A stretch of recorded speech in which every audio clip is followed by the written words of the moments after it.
I'm rolling. Sure. Thank you. Cool movie. Thank you.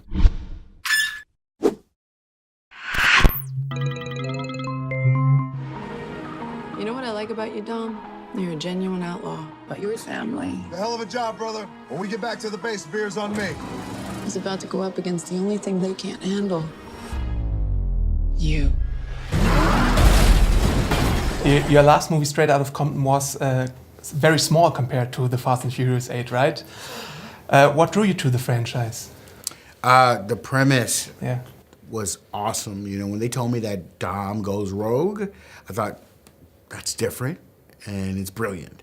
And the fact that I'm able to work with some of the biggest stars in the world was another draw. And, you know, of course, Cuba, New York, Iceland. You mix all these things up. It's a director's dream, you know. You get all the toys, all the bells, all the whistles, and a great story. It's perfect. Perfect for me. So did you have a favorite locale to shoot in? Yeah, Cuba was Okay. amazing. It was amazing for a lot of reasons. You know, I always say Cuba felt like it's like a standing work of art. You know, a lot of history, and the car culture as well. So you have this kind of combination of, you know, beautiful vintage cars and a beautiful city, Havana. Just felt it just naturally fit with the fast world.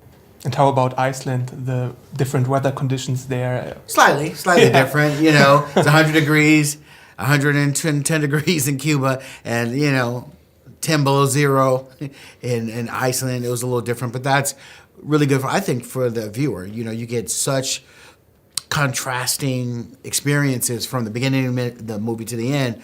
It's part of what keeps you going, I think. Just a lot of kinetic energy going from location, going from, you know, Cuba, Berlin, Russia, New York, just all over the place. It's why you go to see this on the big screen. And what was the most challenging thing for you on this movie? There's a lot of challenges. You know, for Cuba, it was just infrastructure.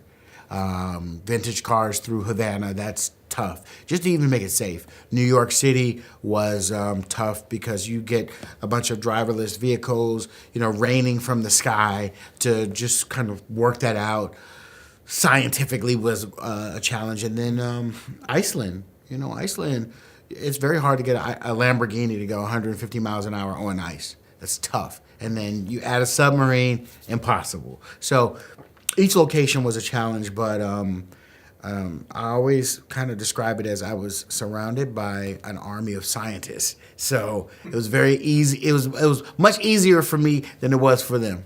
Just for the record, there is no post-credit scene, right? Because we didn't see one.